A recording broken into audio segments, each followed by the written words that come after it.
Hello. Welcome to Beyond ADHD, a physician's perspective. I am Dr. Diana Mercado-Marmarosh, a dedicated family medicine physician based in the heart of rural Texas. I once saw my ADHD as a hindrance, but now I recognize it as a unique gift that empowers me to be the person I was always meant to be. Join me on this transformative journey as we explore how ADHD, anxiety, and depression can be understood, managed, and ultimately embraced. Over the years, I've learned that unlearning certain beliefs and habits is just as crucial as learning new skills, and I'm excited to share these insights with you. Join me as we engage in candid conversations with experts, exploring actionable strategies to thrive amidst these conditions. Together, we'll uncover practical insights that extend beyond the confines of traditional medicine, unlocking the true potential of a fulfilled life. Thank you for joining me on this incredible journey. Okay, welcome back to a really special episode. We are actually doing something today that we have not done before, which is a dual episode. So I'm Dr. Matthea Rentea. We have Dr. Mercado-Marmarosh, and we are going to be talking today a lot about ADHD, the brain, how this relates to food, GLP-1 use. This is something that I don't know about you. I'm going to have you introduce yourself fully as well, so everyone knows, we'll both do introductions, but I don't see this episode being talked about anywhere. Have you seen this where people are talking about this intersection at all? Nope. This is why So, I think this episode's going to be dynamite. so can we start by you introducing yourself and then I'll introduce myself just so people know both of us and we kind of have a plan for today, but we'll see where the conversation goes. Amazing. I'm Dr. Diana Mercado-Marmarosh. I'm a family medicine physician, and I'm also an ADHD life coach for healthcare professionals, especially physicians. 3-4 years ago, you would have never heard me talking to anybody about my ADHD because I thought it was like something that I needed to kept under the closet, because if people found out, all of a sudden they would realize that I wasn't meant to be a physician because, quote unquote, I didn't have my shit together. Little did I know that embracing my ADHD was actually the best thing that I could have done for myself and for those around me, because then it gets you to realize that you're not broken. You just think a little bit differently. And in thinking a little bit different, you tap into that creativity, and it allows you to create systems that support you instead of always feeling like you're having to work against yourself and your tendencies. And so that's who I am, and I'm super excited to be here. I am a mom. I have a 5 and a 7-year-old. I love to travel. So anytime I'm not working, I am on a plane somewhere. So that's probably that ADHD wanting to explore and eat up the whole world, right? So yeah. Oh my gosh, I got chills when you were describing how you're like, I wouldn't have talked about this because I thought this meant, that I wasn't a top physician, all these things. And I was thinking about how many parallels there are between your story and my story, but mine is more with obesity medicine. So if anyone on your podcast is new to me, I'm Dr. Matthea Rentea. I'm a board certified internal medicine and obesity medicine physician. And I years ago started my own clinic because I realized there was really a gap with people fully helping with weight management, not sort of blaming and shaming and just saying, this calorie number or this medication, but kind of bringing everything together. And it's really interesting what you talk about, because the fact that I've had such a big struggle with my weight, I always thought, well, does that mean that I'm qualified to talk about this? What I realized is very much so, because I understand what everyone's going through. And we actually, to give everybody context here, we met at a conference a few months ago, feels like years ago at this point. But I just was talking to you there and I realized, oh my gosh, so much of this, what we call executive functioning, and so many of the things you were talking about, we just need to talk about it. And I'll tell you, I mentioned this a little bit at the conference, but about 60% of my patients have either ADD or ADHD.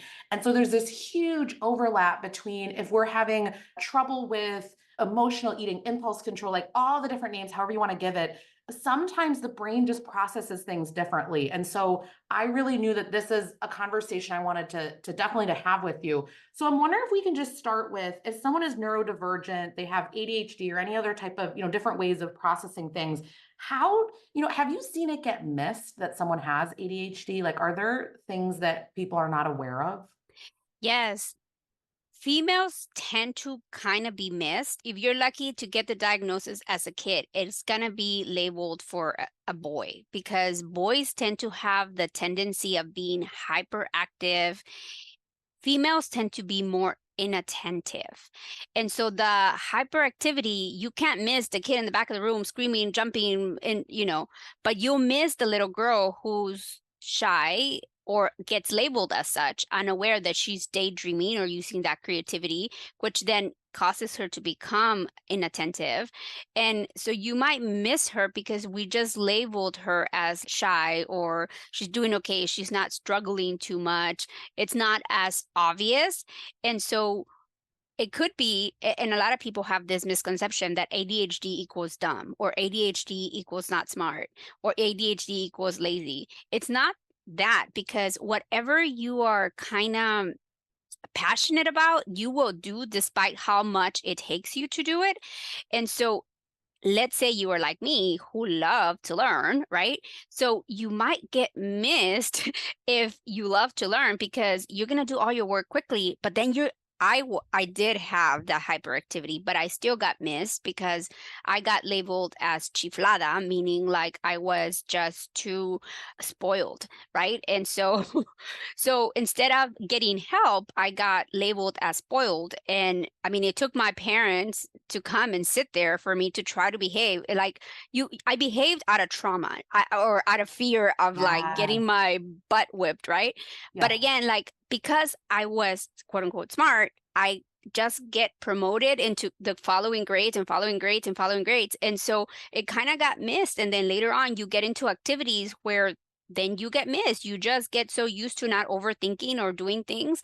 And so what I'm trying to get at is females are going to get missed if they tend to be type A perfectionist, because they're going to lean into that as a defense mechanism, unaware that they're using that as a defense mechanism because they have this fear of failure in the background, or they don't want to let their family down, and if you're like me, who's a first immigrant, right, going through the whole school system in the US, you don't know how much or how long something is supposed to take. And so you do whatever it takes, because we have been told it's a privilege to go through this education and you need to do this despite of, or you're letting the whole family down, right? And so you have all these other beliefs that are there that prevent you from looking at, is my kid being naughty, or is my kid have a neurological condition that, of course, they don't want to disappoint the teacher, the parent, everybody else, but we have not given them that chance to see if there's something else, because maybe it's not talked about in your culture, or because maybe you don't have the resources, or even if you do get the diagnosis, people still have that like shame, like I did, right, of being labeled as something. And people sometimes have misconceptions, like they're like, oh, they're going to get addicted to that med. And they don't realize, or they took that med, it didn't work long enough. It's not antibiotics. You're not just going to take it for a few days and all of a sudden expect for it to be ready, right? And the same thing, like how, I don't want to say dumb, but it is dumb. How dumb is it to say, okay, my kid had diabetes and he took the med for like a month, and now he's an adult and he shouldn't have diabetes because he took the med for a month. Like, it doesn't go together, right? Yeah, it's like the So logic isn't there. And you know what I would see a lot of in my primary care practice? I would see a lot of anxiety with women. So again, they were getting diagnosed usually around like 30, 40 years old. And like you said, they were so overcompensating with perfectionism and trying to like hold these systems together, and their whole lives would be changed when things would be managed appropriately. But like you said, it was just when you looked back, you could see all of it based on what you're saying. But again, just this sort of mislabeling things. So what are challenges that people with, we're just gonna stick with ADHD, that they typically have? Like I hear the term, timeline thrown around, things like that, but can you just go through the top, maybe 1, 2, 3, or just some common things that you encounter with this? yes. So most of the people have heard the word impulsivity, hyperactivity, inattentiveness. We have heard those, right? And everybody's like, okay, Right. those are what you need. But people are not aware that executive function, those are just 3 of 12 that people with ADHD have. And Oh, one of them that is really important, that is not really looked into, especially in the US, but in the other side of the world, in Europe, it is needed to make the diagnosis of ADHD, is emotional dysregulation. Emotional dysregulation is the ability for us to manage our emotions it sounds simple enough, right? But when you don't realize that how you react and how you show up in the world is linked to not having the right tools to process how much thinking you're needing to do at that time, all of a sudden you get diagnosed as unprofessional, or this kid is just having a tantrum, or irritable, right? And so emotional regulation is something that you need to be aware. And then this time blindness, people don't realize that people with ADHD literally have 30 to 40% misinterpretation of the time. So what you might think takes you an hour might actually take you an hour and a half, and you're not even aware that it takes you an hour and a half because you don't have that insight. And therefore, that shows up as not being organized, because if you're missing a meeting because you didn't time your stuff correctly, because most of us with ADHD, we'll tell you how long it takes for the actual thing to happen, but we won't tell you how long is it going to take to get your supplies to make the thing happen, or how long is it going to be for you to drive to get to the thing. It's not when you sit down. We forget all the stuff before, like, oh, the train got in the way. Oh, I didn't have gas. I still had to stop and put the gas. Like all this other stuff that causes you to have this time blindness, and you show up late and you look like you don't care, or is disrespectful to the other people, or if you are there, again, due to some of the other executive functions being there in the background, you might speak out of turn. You might not sit there long enough for them to say the whole thing that they needed to, and you look like you're being rude. You showed up late and you're interrupting them. They can't even get through their stuff, right? And so this time blindness, if you're not aware that that's a thing, then you can't really use strategies, because you don't know that there's strategies for you to implement so that you're not as late, or decide, can I just rearrange my schedule around so that in the morning I'm not trying to put the trash out plus the thing, like, could I have done that the night before so that I don't get myself late? Like sometimes it's pre-planning again, but that's pre-planning is another executive function. So if you don't realize that planning, organization, task switching, all those are all executive functions. So if you don't realize that, then it gets us all a little bit of trouble, and we internalize that we have a character flaw instead of realizing, okay, I just don't have this handle of what 5 minutes or 45 minutes means. I'm not trying to, be bad on purpose. I just really don't have that internal awareness. And even if I did, I'm still 30% off compared to somebody who doesn't have ADHD. Okay, everything you're saying, again, I'm just thinking about the type of characteristic differences that I see when patients come in with ADD or ADHD. It's 100% what you're talking about. And I think honestly, I haven't always known all the correct terms. When you just start to have like pattern recognition, you start to be like, this is always the challenge, and here's our answer. And so one of the reasons I wanted to bring you on the podcast is because number one, I always want to learn, right? But what I'm wondering is, are there any sort of like top, like just practical solutions that you offer to people? Like, I know in your course, we'll talk about that at the end, because I feel like so many physicians are going to want to do that just to really like learn a lot of these strategies. But by the way, what's the name of your course? Because it always really impresses me, like the full name. Yeah. So it's creating aligned systems to leave work at work. So I that love way that. Okay. they can leave the stuff at work and they can be functioning at home, right? Totally. But one of the things, so walk me through, what are some strategies that people can do? Like if they're listening and they're like, yes, they know they have ADHD. What are maybe 1, 2, 3 things that you kind of recommend to people as maybe easy starting places, or things that they can kind of implement if they're like, yes, I identify with a lot of this? Yeah.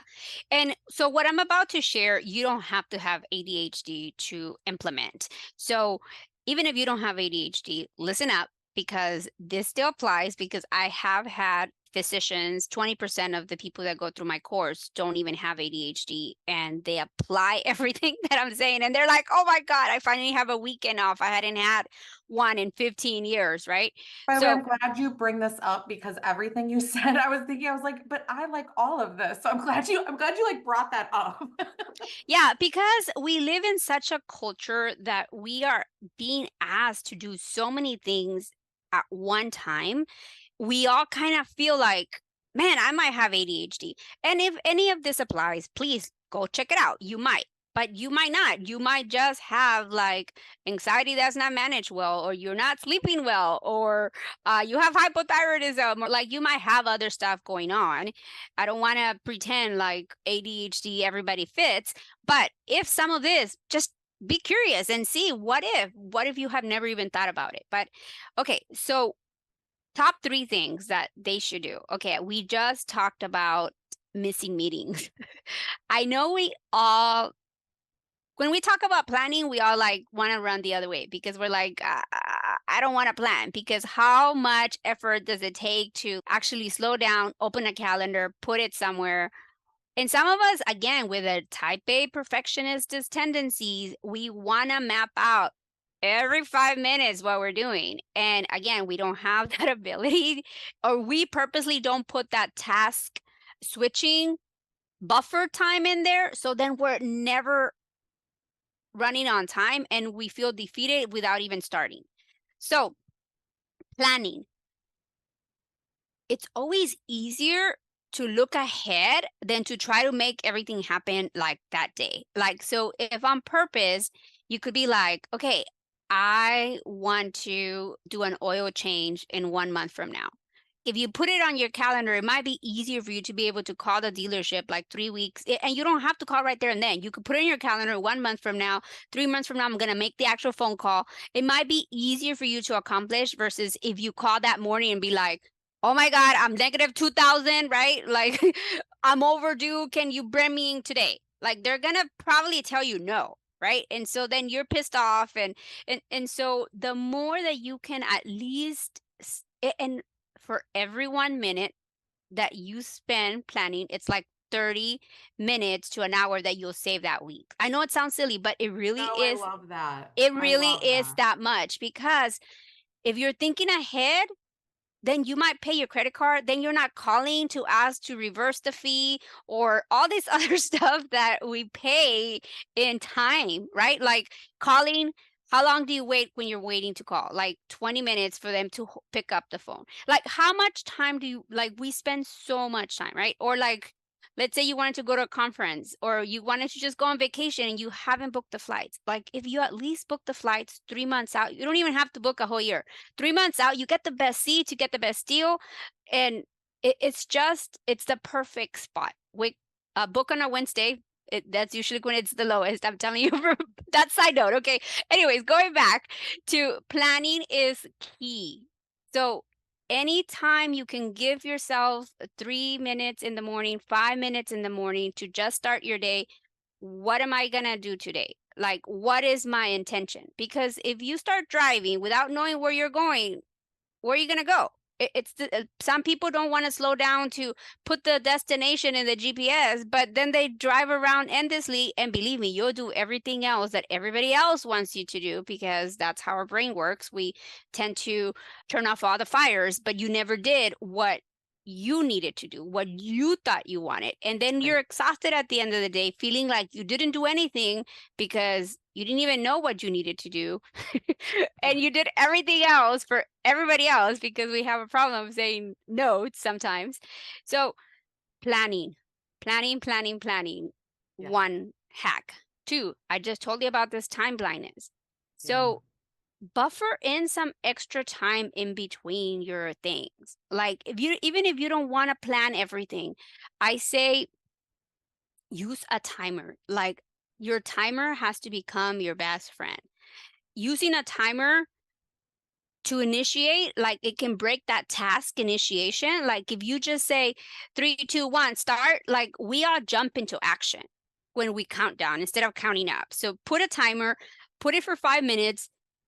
All of a sudden, when you started a task that we were putting off, It's a lot easier to stop at 5 minutes, but it's a lot easier to pick it up later because guess what? You already started the task, right? You started the task. So that kinetic energy has been transformed. Like you're already doing it. And all of us will tell you that once we start something that we were dreading, we always say, oh my God, it wasn't as bad as I thought. Like again, but if you have this emotional dysregulation that is telling you, okay, last time I did it, I sat there for 8 hours. It was painful. Why would you want to put yourself through something like that?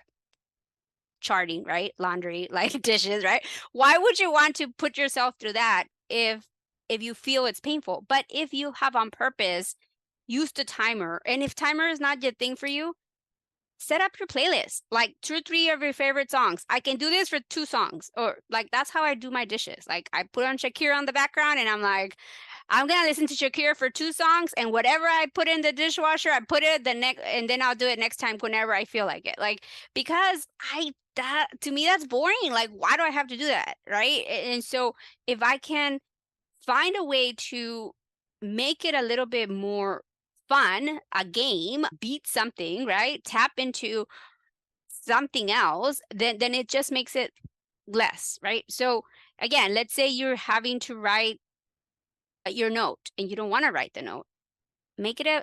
Put yourself 5 minutes, like give yourself 5 minutes, even 3 minutes before you walk into the next patient's room. Just go to the assessment and plan, write whatever it is. You already told the patient what you were going to tell them. You already did the hard thinking. Tap into that short-term memory, even though you pretend you don't have any. It feels like it sometimes, but trying to recall what you said 20 patients later is kind of hard versus if you just, and then you're forcing your brain to hold on to all this piece of information. And then you just feel dead at the end of the day because you're holding on to 20 pieces of information. And if you didn't do your notes that day and you're trying to do it the next day, and that 5-minute note now takes you 15 or 20 minutes to do because now you're tapping into your long-term information and you have so many things you forgot which Smith or which Garcia said that. Like you don't remember. You can't. So a timer.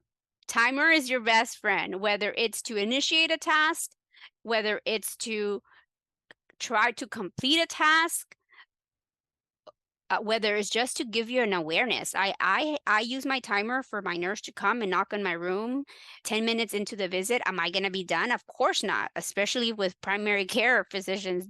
What are you going to do in 10 minutes? But at least that gives me an awareness that maybe I should be putting in some orders. Maybe I should have been doing a physical exam. Like I should kind of have some game plan. Or I would tell the nurse, yes, I need a tetanus shot, or I need a UA, or I need this pharmacy medication or whatever, right? I need this specific item. So it helps me and it helps the patient. The patient knows that the nurse is helping me, and it helps me to know that I need to move on with it, because otherwise 45 minutes gone by, I had no idea it's 45 minutes. I really think it's 10.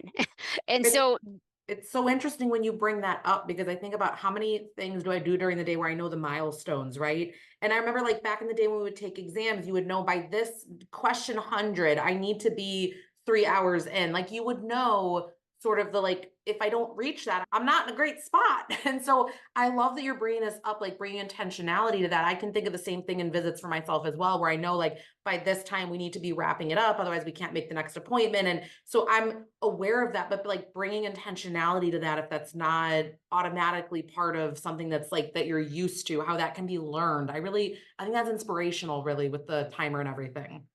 yeah, and I know a lot of people, including myself, sometimes think, but there's no way I can be typing something while I'm talking to the patient, right? There's no way they're going to think I'm not listening. But again, you are very creative. I know you find shortcuts of putting something in short words here and there. You don't have to write the whole paragraph. And if you do want to write the whole paragraph, then after the patient walks out of the room, turn on like Dragon or turn on your Google email and just press the button that records you and start talking. You can talk faster than you can type. Then do that. If you can type faster than you can talk, then do that. Do whatever works for you, and don't worry about what your neighbor is doing. Do what works for you, because at the end, a lot of us don't ask or advocate for what we need because we're worried about what other people are doing in our clinic. Let them do them and you do you. Yeah. This is like good even if there are non-doctors listening, right? Because I feel like I know we're going like super niche here on the examples we're giving, but this whole like you stick to what works for you, because what I'm also hearing from you, and I know it's from my life too, you might need certain supports that other people don't need, is what I'm hearing. And like, who cares if you need to have a little timer that's helping you out? I was just showing you, I have like this little circle timer thing where I can kind of like crank it 15 minutes, 30 minutes, whatever it is. And it's like, if those are the boundaries that you need to stay focused, like for me, it's staying off of social. It's like, I mean, oh my God, any day of the week, it can suck me down. And so it's like what you're saying, it's like, if we need a timer, there's nothing wrong with that. Like, use the tools that are going to make you successful. So I love that. What's number 3? Okay, so number 3, I kind of already talked about it here and there, but I didn't give you strategies about it. It's emotional dysregulation, right? Yes. So for some people, emotional dysregulation, you don't even know you're having that. Like, it's very obvious for everybody looking at you, but it's not so obvious you, right? Because we're not like videotaping ourselves and looking at our face go like, or like, we're not looking at ourselves like throwing a hissy fit, right? Everybody hissy fit is different. For some of us, we might be rolling our eyes, or we might start getting passive aggressive, or we might start being rowdy or witchy, right? With the way we're interacting with people. And I mean, again, it goes back to mindfulness. Our self-talk, we ignore it most of the time. I mean, I didn't even know what self-talk, I didn't even know what, like, I didn't even know emotions were a thing, like, honestly, until I discovered coaching. Because what I have been taught was emotions you leave at the door. Like, emotions you need to suppress, because if you are like crying or whatever with a patient when you're telling them a diagnosis, like they need to know you have it together before you're giving, like, so there's so many things that we were taught to internalize or put away until later we can, like, and so some of us don't have a good way of interacting with the world. Like, some of us don't realize that you get to decide if today is going to be a joyful day. Yes, there's stuff that we cannot control, but you still get to decide what you make of what happened to you, right? Like, and many of us don't realize that you have that control. Like, you can think, oh my God, somebody cut me off. And you can think, like, that's the worst thing ever. Or you can think, well, I hope they get to the destination. Maybe something is happening to them, right? Like, you can interpret it however Right. you want. You Right. could interpret it like, you don't know if they have a person who's about to deliver. You don't have if somebody's having a stroke. You don't know if, like, they just got a phone call about something, right? We don't know. But but if it takes 2 seconds, well, again, can I decide? Does anybody want to be cut off? Of course not. But can I make it what I want to make it without automatically allowing my brain to go to, they are here to mess me up, but they are here to, like, because that's where our brain goes, right? Like, we always make it about me. It's the day that I learned that it was not all about me, that I could not control everybody and the whole world around me. Like, it was the most, like, liberating thing. Like, so emotional regulation is the ability for us to interpret whatever like our emotions, and just look at emotions as a compass, as a way for us to interpret the world, right? So a lot of us, of course, none of us are like, oh, I can't wait to welcome anger in, I can't wait to welcome pain in, I can't wait to, like, there's certain emotions that we kind of want to, like, push away if we can, but they're all there for a reason. Like, if you didn't get depressed or disappointed sometimes, you would not speak up. You would not make stuff change, right? So if you were always 100% happy and joyful, then you wouldn't realize that that is not the norm. You wouldn't realize that, pain is still needed. Because if you have no pain, you might never realize that, there's something there that needs to be evaluated. Like, cholesterol doesn't cause pain until like you had the stroke, right? So for how many years, So how true. many years You know, did I've you? never thought of this analogy, and you just made it real. Right? Like, how many years does it take for you to realize that you had that stuff brewing there, right? Like, so sometimes we need to just realize that emotions, they can be your friend, even the bad ones. And of course, some of the worrying, even though we decide that, oh, I'm just going to worry myself to a solution, that never happens. But again, if whatever is going to happen is going to happen, and sometimes all those days and years of worrying about the worst case scenario, when the worst case scenario comes, you would have never imagined that. So, but your brain didn't know. So all along, it was releasing cortisol level, adrenaline, right? And so all along, it was causing a dysregulation in your state. You were always in high state of alert, right? So, how can I self-regulate? Mindfulness. Again, if your brain is always saying you're not enough, and I wish it was just easy to, oh, well, let me have a different thought. It's not that way. I wish it was that way.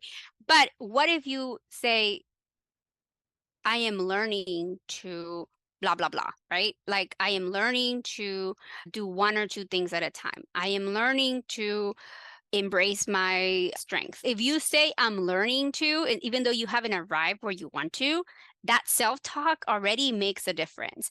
If in the morning you are mindful of how you wake up. Some days it feels like we wake up 100% full energized. Other days we feel like we're just dragging. We don't even want to brush our teeth. We don't even want to brush our hair. We just want to throw on whatever and like, I arrive. What do you want from me? Some days that's the way we show up. So what can you do in days that you're feeling amazing? What can you do on days that you're at 20%? Again, ask yourself, what do I need? Do I need a day off? Do I need food? Do I need to sleep more? Do I need to talk to a friend and just complain about what I feel like I shouldn't have a reason to complain about? Like, sometimes we just have to tap into what's going on, and sometimes we do have to talk about it. And it might be that you don't want to talk about it. Okay, can I do tapping? Can I do meditation? Can I go out for a walk for 5 minutes and just be in nature and see how the trees don't care what the flower's doing next to it? Like, the tree's gonna do what it needs to, right? And so even though you might have planted a tomato and an orange tree and plants, like, they're all gonna blossom at their own timeline, regardless of how or what you think about them, right? And regardless of what water or sun you give them. So emotional regulation can allow you to have a way to interpret the world without you automatically feeling like you should be in control of everything, like, tapping into gratitude. So there's so many different ways to do the emotional regulate. These are strategies that is not, it could be, like I said, accountability, calling a friend. Like, sometimes all you have to do is tell somebody, hey, this that I'm doing is hard. I just wanted you to know about it. Like, they might not give you any advice, but in saying it out loud, you normalize it. And that's where I get very careful with the gaslighting, because sometimes, we all have been told, like, well, that's your opinion. Like, it's not hard for me, so it might not be hard for you. Eh, If it is hard and your brain tells you it's hard, okay, how can I make it less hard? How can I make it simple? How can I make it a little bit less painful if this is something I need to do? Do I really have to do it, or can I delegate this to somebody? Do you really have to do the laundry? Or can I just go drop off all the laundry at the laundromat and pay you whatever, because I'd rather have 2 days and not for myself instead of 2 days of how long it takes me to do the laundry? Because by the time you get it out, by the time you put it away, can I not cook? Can I just hire somebody to come and give me the food? Or can I just go take out this week because it is what it is? So again, emotional regulation is a tool that if you're not even aware that you can have strategies built in, even when you're not feeling bad, think about it as a micro charge throughout the day, right? Yeah. If before you walk in, keep using examples of physicians, but even if you're not a physician, before you start whatever task you're going to do, can you just take a deep breath? Yeah. Like, can you, between patients, I wash my hands and I try to take a deep breath. I try to be mindful. Before I walk in the next patient room, I try to clear my head and be like, right here, right now. Right here, right now, I'm with this patient. Right here, right now, this is what I'm doing. Right here, right now. And even when I'm with my kids, I have to purposely tell myself, right here, right now. Like, right here, right now, Oh, this is so I powerful. am Yeah. going to read this book. Right here, right now. I have to tell myself that because Yeah. otherwise my brain's going to think of all these other things. And then I shame myself for like getting distracted instead of thank you, brain, for telling me. And I write it down somewhere and then I go back to it. Right. So Yeah. emotional regulation is key. So I think those are the top three that whether you have ADHD or not, it could be helpful. But if you do know somebody with ADHD, if you could at least have this awareness for them or suggest, compassion goes a long way because believe me, most of us don't have self-compassion because that we have never been taught that that could be something we tap into. Most of us are always functioning from fear of letting other people down or letting and never letting ourselves down because we tend to like we don't care. I mean, we do care, but we internalize it differently. But we are always kind of functioning from fear. And but the moment that you let go of that and you realize that it is what it is and you can only do your best, then everything just flows. Yeah. Okay, it's so many things that came to mind when you were talking about this last part I wanted to actually say something on all three of these because this is actually a lot of what I do with patients, specifically when it comes to metabolic health things. But the last one with emotional regulation made me think. I hear this great quote all the time. We'll make sure to link it down below. I forget if he's a social worker or what he is, but he has a really big channel on Instagram and he talks about how really these emotional regulation things, it's really a daily practice and not an emergency drill. And I was like, every time he posts it, it makes me realize, yes, we don't just do this when we're flying off the handle. We every day need to practice these things. And you gave so many good examples of how it doesn't need to be some long overdrawn thing, but you really need these practices in your life. Otherwise, I always say you feel run over by a bus at the end of the day, right? You're just like, you're so exhausted and spent. And you have like no idea why that happened. I wanted to touch real quick on these though, because when I work with patients with ADHD, again, the things that they tell me the most is that they will forget to eat lunch. Like they're so busy, they're doing other things, just total forgetting to eat lunch. They're very disconnected typically from what their body's actually signaling. So maybe thirst is kind of off. If I'm drinking water, great, but then there might be like whole weekends where it's just like not on the radar, right? So they're not listening to their bodies very much. They're missing meals. Then they're overly hungry. Then they might get fixated on certain foods. So for example, they find something that they love, but then they tire of it because they're having it like every single day for 4 weeks. Well, anyone's going to get sick of it, right? So what's interesting is I use all these strategies that you're talking about. I just have like certain like highlights, if you would. So I love how you brought up planning 1,000,000%. It's like we have no shot at it when you do it the day And of. I'm gonna so that's called hyperfocus. What you just described Yeah. is hyperfocus. And so Yes. that's where people think when people think of ADHD, they think of they can't focus. But again, if you're in your zone, if you're doing what you like, then you're gonna hyperfocus and you're gonna forget everything else, like you said. And go ahead about the planning. Yeah. And what's interesting is the hyper focus works to your advantage if it's a habit that's helping you, but sometimes it's not. And then we run into a problem, right? So I really want to highlight that. Like, this is actually a coaching client that I just saw earlier today. This person's been wildly successful. They have hyper focused into all of these substitutions with foods that are really working. So it's all high fiber, it's all low calorie, like everything's been working, but now it no longer works because we actually need this person to stop losing weight. And honestly, that is what we've had to work on. How can we stop hyperfixating on this and actually change things? So it's interesting what in one capacity can be a superpower, sometimes can become detrimental. So to just even understand that you're doing that can be so helpful. So planning, I really work with them on not making it too overwhelming. We're not going to redo your whole day, okay? It's not going to work. We're going to pick like Usually lunch, to be honest, is the area where I'm like, can we, again, the timer comes in there, right? Can we in some capacity not have maybe over a 6 to 8 hour window without eating, just because we know the binge happens at night? So we start to look at, I usually have people do a nutrition audit. And what I always see is big parts of the day is no eating. Everything's happening at one time, out of control at that time. So starting to plan out, where are some small steps that we can begin? The time blind aspect, it's 100% like they won't know. They'll still be trying to bring things that just need too much prep in scenarios where they have no time.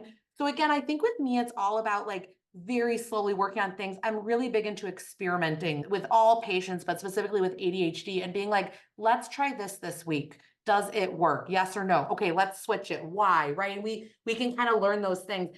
And I think the biggest thing is the emotional regulation part, because I think that people do not realize how exhausting it is to constantly be fighting the fact that they get angry or like not liking the food choices. There's so much resistance to what is, or experiencing symptoms. So I'm really big into, I don't use the term emotional regulation a lot. I feel like I'm not evolved enough, but I use the term a lot, grounding. So I basically tell people, look, all of us have stress all day long. And I'm like, how are you continually every day doing something to ground yourself? That's mindfulness that you were saying. So I feel like when I use the word mindfulness, I think it's also like who we're talking to. I think if you're, I feel like the term mindfulness has really like infiltrated the physician community. So we're used to all those kind of terms. But I just tell people like it's like a socket, right? Like we all had that science class where something was like, the little like static thing that you touch, and you needed to ground yourself. You weren't just like touching random things. Every day, how are you doing that? Like there is no one nowadays that is not experiencing a life where just stress is through the roof. If you're out there, please identify yourself and why is it? And we want to know. So most people need to kind of come down off of that. I'm a really big fan of like you were saying, like, is it a walk? What is it? Like everyone has their it thing where, is it a walk? Is it actually quiet time by yourself? Like for me, that's another thing. Like I'm introverted and I have a kid actually that has ADHD, and oh my gosh, the noise, the inputs, mom needs like a 30-minute a sensory break. Myself, I need to be in another room, hear nothing. I need during my day micro breaks like you're talking about. I actually do planning myself during the day, and I write in there, like today when we're talking, Monday is a very busy day for me, and I put in there as many little micro breaks, even if it's a 1-minute walk back and forth in my office. That's actually a goal for me that day. How many of these can we get in so that at the end of the day we're not super overwhelmed? I mean, that's typically how I see it working out most. But I know you had some other good questions about kind of the meds and everything with ADHD. Yes. So, and this is so important to bring up. If you are using ADHD medications, remember, some of them suppress your ability to eat too, right? So Totally. if you're already hyper focused and the medication is then suppressing that, depending on what medication you're on, you have to remember not all of them work the same. Some of them are short acting. So after 4 to 6 hours, it's out of your system. Oh, I remember I need to eat now. And all of a sudden you're eating everything, right? But Yeah. if you're on a long acting one where it's 8 to 12 hours, then it might be that's why at 5 or 6 you go for that binge. And people don't realize that dopamine is found many ways. And guess what? Food, especially sugar, is one of those. And so you'd be surprised, and I'm sure you're not surprised, but because this is our zone, but most people, if they don't put the correlation together that they are using food or alcohol or smoking as a means to get their dopamine to help them function, they don't realize their diabetes is or their obesity is because they have unmanaged ADHD. And so when all of a sudden they get on ADHD medications, guess what? Sometimes they're not eating, their whole day does not revolve around, like it did for me, about planning, when am I going to eat next? Because the food was what was keeping you in doing the tasks, right? Yes. And so what I have also noticed is that, when you are on a GLP-1, and this is where we both got kind of excited in the conference when we were talking, is that it targets the pineal gland, a part of the brain that helps with regulation, with impulse control. And so you'd be surprised, and I don't know if you've seen it too, how many people quit smoking and drinking when Yeah. they start on this, not because they were using it for that, but because, again, there's some correlation. So what have you noticed with these two meds or with people who are taking their meds? Have you Yeah. noticed any patterns like that? Yeah. So, okay. I love that you brought up the, decreased smoking and drinking. Like we know all those things, but the big thing that I see as well is decreased urges and cravings for really carb heavy, meaning like sugary foods, if you're listening. So things like straight candy, cake, chips, like anything that really turns into a sugar really quickly. We would use the term UPF, ultra processed food. And that's usually the thing that leads to, again, people, like you said, lots of dopamine, lots of serotonin in the gut, lots of things being activated with this, right? Food is a really complex substance. So I really want to highlight that to people that are listening. Not easy overnight to suddenly change everything. But what I see is that the desire to even want those things is decreased. It's so fascinating because I feel like every other day we find out, another thing that it's targeting. But think about the impact that that has on your weight management. If you're not even wanting the fast food anymore, you're not even feeling like what you were talking about. I know a lot of patients will tell me they're using snacks as a way to be like to basically to be with them, to work with them. I'll never forget the first patient I had that explained this to me years ago. And she said to me, listen, I actually need the snack there to sort of keep going during the day. And it was really fascinating because I had to parse out, is this a blood sugar problem? Is this emotional eating? Like, what term am I going to give to it? And it was more what you were talking about than sort of me thinking it was used in other capacities. So it's really fascinating because if you can stop shaming yourself and saying, oh, this is such a problem, and look, I'm doing it, this is active choice, right? Like lots of internalized bias when it comes to weight because everyone's like, I'm making the choice. What if that's not true? What if ADHD is running this? What if there's other things happening? I find with my patients, if we can get them on a GLP-1, and of course there's other medications like Contrave and Vyvanse and other ones, right? So we're just going to talk like GLP-1 for a second. So injection medications here, that they are greatly helped by that. And suddenly these really monumental struggles that they're always needing to like really think their way out of, and there's like super huge barriers to not have it in the house and to think about it and to go get it, suddenly that's decreased and their work gets easier. It's not that they don't have work still, but it gets easier on that front. Yeah, like I'm telling you from personal experience and also from my patients telling me all the time. But I myself, my weight fluctuated so much between high school, college, med school. You could imagine when you're in high school, I was running, and I mean, I was in the cross country team. And again, maybe that was what was like getting my ADHD to be controlled, right? Because we're not here to say that meds are the only way to control ADHD, but use all the resources and see what works for you and talk to your physician for sure. But for me, exercising was helpful. And then I start college. I don't exercise because I have to study. I thought I have to study 80 hours or 40 hours, whatever, right? And I'm not exercising. And then towards the end of college, I start exercising. I lose 40 pounds that I gained, right? And then I start a med school. I'm sitting down again, not really studying. I lose a little bit of weight, but not a lot. But then I start running again or start doing different things, and all of a sudden my weight goes down. But again, you don't realize that the weight goes up and down because you're using the food to get you to function, to thrive, to do whatever. And then again, if you're having, I always describe this to people. Let's say you're a patient who has anemia. That means low blood in your body, right? Some of us crave the ice and the stuff on the floor, like the dirt. We want to eat it. Why? Because there's iron there. So your body's asking you to get what you need. And somebody with diabetes, even if you don't have diabetes, but you were overweight, like your body acts like it's insulin resistant. So your body is meant to make insulin to get all that sugar that you just consumed that's in your bloodstream and take it to the rest of the body and work, right? But if there's all this sugar there, there's no way for it to get to where it needs to go. Your body's telling you, hey, we need stuff. Go eat.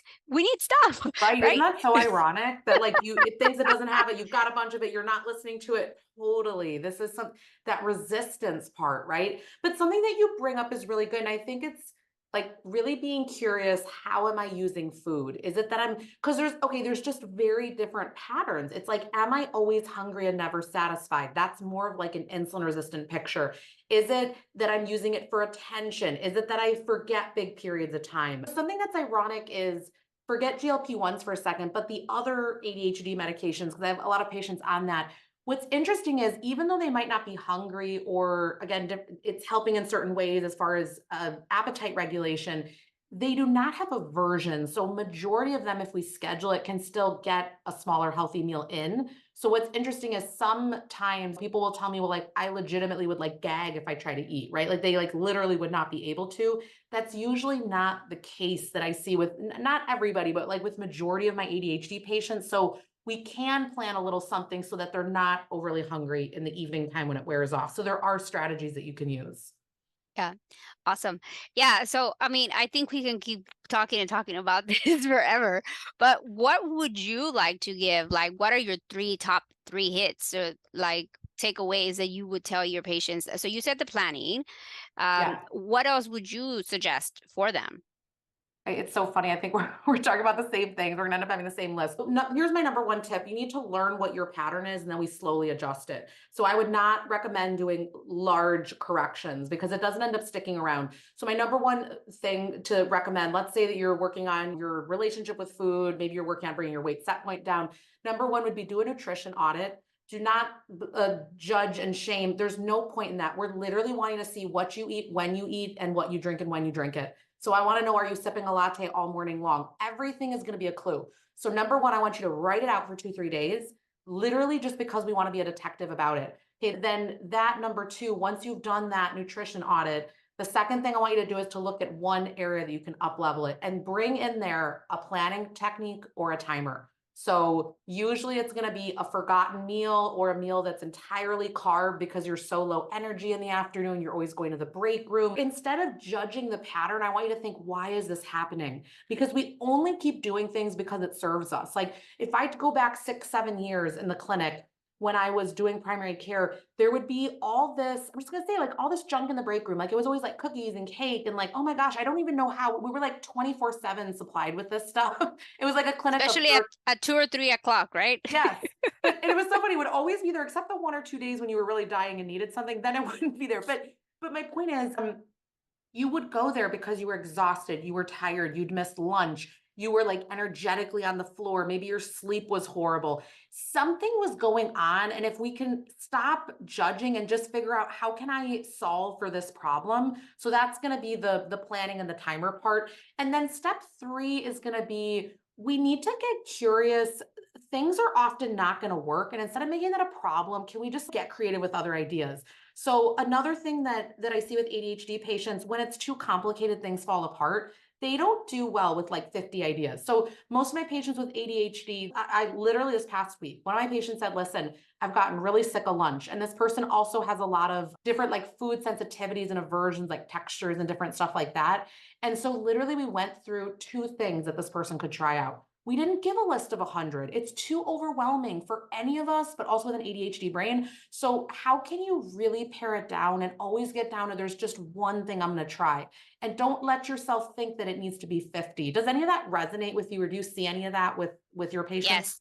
Yes, exactly. The more choices we have, we become overwhelmed and we don't choose anything because we cannot decide which one is better to try, and we don't want to try the wrong one, so we won't even try, right? So this way, if you gave me two things to try, I can try one that didn't work, I'll try the other. And that's it. It's two things, not 50 things. If you give me a list with 50 things, I would try none because I don't know which one is the most important one. And I'm going to get fixated in that part. Which one's the best one to start off with? Exactly. So I'm wondering, this has been such a nice conversation. I feel like I have a million others, but let me ask you to leave. What are your top tips for someone that's starting to work on emotional regulation, figuring out like getting systems differently? I know you went through three things, but do you think there's anything that's like the easiest to start with? I think the easiest to start with, which you kind of just alluded to, is Look for patterns, get curious, become a detective. Don't like pretend that you're walking around with a video camera and following yourself around for 24 hours for a week. Where's your time? Where's your energy going? What is making you feel like, oh, I'm in flow? And what is making you feel like I am stuck in the mud and I didn't even know how I got here? If Yeah. you can start to find those patterns, then it's easier to be like, oh, can I put a ladder when I'm in the mud? Yeah. Right? And or how can I keep myself in flow? Right? And again, just being curious, because when you are able to find patterns, then you cannot unsee those patterns. And now you have the awareness, and then you get to decide, is this something that I want to do, or can I ask for help somewhere so that I'm not so stuck? Or can I work with somebody, whether it's a therapist, whether it's a coach, whether it's your physician, whether it's a buddy, you just call and say, like, you need to realize that we're in a community. And the more that you tap into that community, like the more that you get to do what you are meant to do in this world, because you come with strengths even though you believe you don't. You have your gifts. How can we make those gifts shine so that you're not stuck in whatever is not your stuff? Yeah. Oh, it's so good. It's so good. I always think, there's people that get hired, right? Like consultants. They pay hundreds of thousands, millions of dollars to come into companies and figure things out. And all they're doing is just observing and making reports on what could be different. We can do that for ourselves.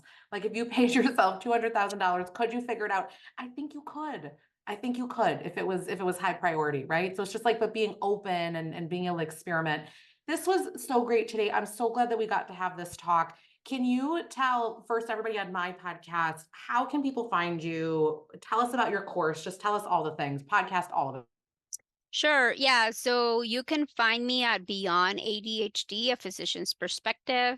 My website is ADHDlifecoach.com. If you want to come and have a strategy call and see if we can put our heads together, or maybe if you might want to participate in my group, come find me there. I'm kind of active on LinkedIn. You can find me with my name, Diana Mercado-Marmarosh.